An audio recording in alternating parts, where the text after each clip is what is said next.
Hey guys, today I'm going to teach you how to write the equation of a line from a graph. By the end of this lesson, you'll be able to use a graph to write an equation of a line in something called slope-intercept form. We're going to get into what that means today, but it's what it sounds like. It's using slope and the y-intercept. So go ahead and get out your binder, turn to the math section, and get ready to take some notes. So far, we've learned about proportion relationships and slope. We can look at this line here and say that it's not proportional because it doesn't pass through the origin. And we can say that it has a slope of up 2 over 1, 2, 3, 4. Up 2 over 4 is the same thing as up 1 over 2 or 1/2. So we can say this is a positive slope because the line is increasing as it goes from left to right. I also know that if I have a graph, I can also write a table for this graph, and that means I can also write an equation for this graph. So anytime you have a graph, you also have a table and an equation. Today we're going to learn how to write an equation for this line. We always know that we start out with the y equals. Just like we started out with when we looked at proportional relationships, it's always going to start with y equals. And what we learned in probably 7th grade math is it would be y equals kx, where the k stood for the constant of proportionality, or the rate. In 8th grade math or algebra, we're not going to call that k anymore. Instead, that's going to be an m. And it's just going to be the same exact thing, but with the variable m. And we use this format for equations of lines that were proportional. This line, however, is not proportional. So the only added difference with an equation of a line that's not proportional is that there is a plus b, plus a number that we begin with. I always like to think of slope-intercept form as being made up of two things, the slope and the y-intercept.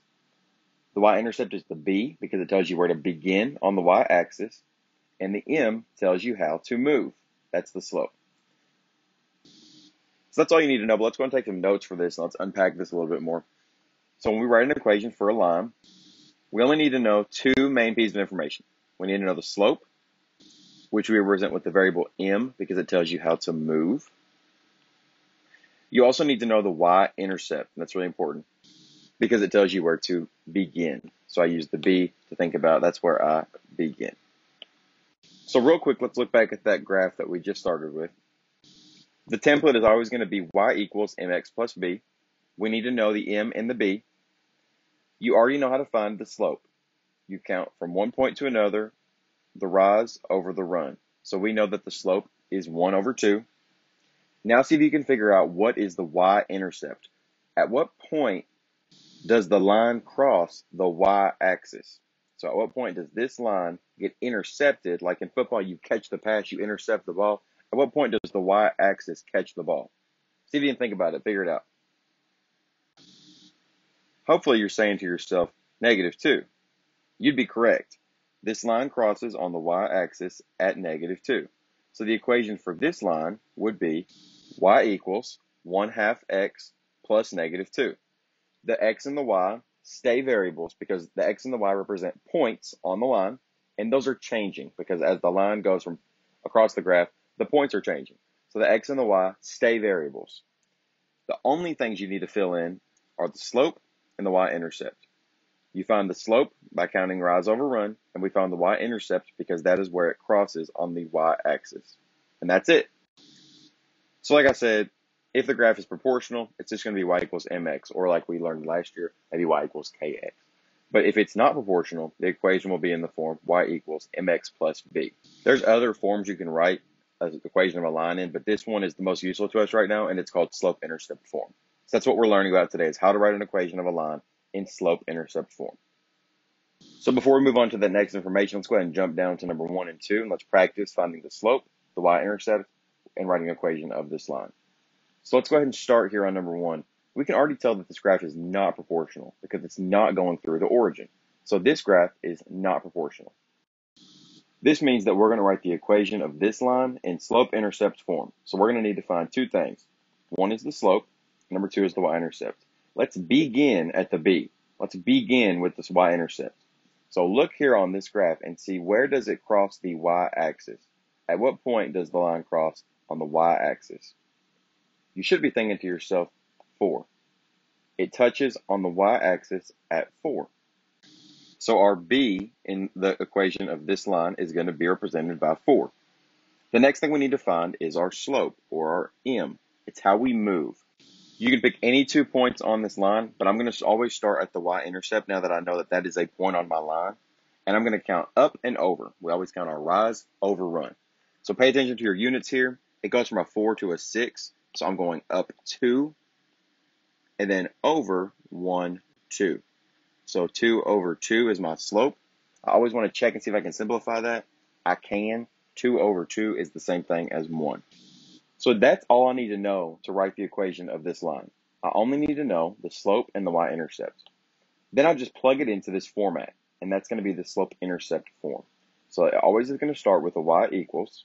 Your slope is always next to your x. So it's the number that's multiplied by x, so it's going to be 1x plus the b, which is 4. That's it. See how all I did was plug in the slope where the m is in this equation and the b of 4 where the b is in this equation? All I did was plug in those numbers. So if you can find the slope of a line and you can identify the y-intercept, you can write the equation of a line. So what I want you to do is go ahead and try number 2 all by yourself. So pause the video, try it by yourself, and then press play when you're ready to check. All right, so hopefully you got a chance to try that by yourself. If you're confused or you want to check, I'm going to go ahead and walk through it with you right now. If you've already done this and you want to just check your answer, you can fast forward about a minute into this video, and I should have gone over the answer already. So let's start by looking at the first thing that I noticed. It's not proportional. This graph is not proportional because it does not pass through the origin. I also could tell you something else about this graph. I know it has a negative slope because if I move from left to right on the graph, I know I'm going down or decreasing. So my slope is negative. That's just something to keep in mind when I try to find the slope. But let's go ahead and start by finding the y-intercept. I think that's the easiest thing to find because all I do is look on the y-axis and see where does it cross. I begin at -4. So b is -4. So where it says y-intercept, I'm just going to identify that that's -4. And now I need to find the slope. I find the slope by counting from point to point. So I'm going to start at the y-intercept that I just found, and I'm going to count using that point up and over. So rise, over, run. So I start by going up 2, 4. Pay attention to your units. It's going up by 2s here, so I went up 4, over 2, 4, 6. So I went up 2 and back 6 to get to my next point. So if I go back or left, that's going to be a negative. Also, like I said, you can tell this is a negative slope because it's going downhill or decreasing. So I end up with a slope of 4 over -6, which would be correct, but it's even more correct to say that it's the same thing as 2 over 3. Remember, 2 can go into a 4 and a 6. So my final answer would be -2/3 or -2 over 3. So now all I need to do is write my equation of the line. I'm just going to plug these numbers that I just found into my slope-intercept form. It's always going to start out with a y equals no matter what. Then it's going to be your mx. So m is -2/3. -2/3 is our slope times x plus the b, which is -4. And that's it. So hopefully that was pretty simple to you, and that was self-explanatory. But there's a couple extra things I just wanted to touch on here, and it's the equations of horizontal lines and vertical lines. They look a little bit different. There's a couple special rules to keep in mind about these. Let's start with horizontal lines. Please remember that a horizontal line is a line that has a 0 slope. A horizontal line is flat moving from left to right. It's like the horizon. So in a graph of a horizontal line, the y value is going to be constant. Therefore, equations of horizontal lines will always begin with a y equals, just like we have with these other ones. Let me show you what I mean by this. Looking at number 3 here, you see a horizontal line. The whole time across this line, if you plotted points, your y value would be the same. Your y is 4 all the way across. So if y is 4 all the way across with a 0 slope, when I fill in my stuff here, it would look something like this.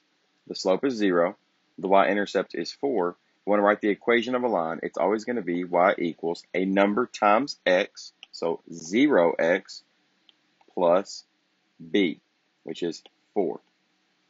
0 times anything is 0, so that goes away. So the only special thing here, since it's 4 the whole way, all I'm going to write for my equation of a horizontal line is going to be just y equals 4. Like I said, there's no slope, and the slope is the number that's times by x, or multiplied by x.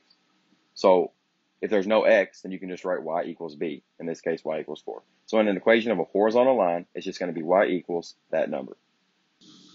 On the other hand, something else that might throw you off is an equation of a vertical line.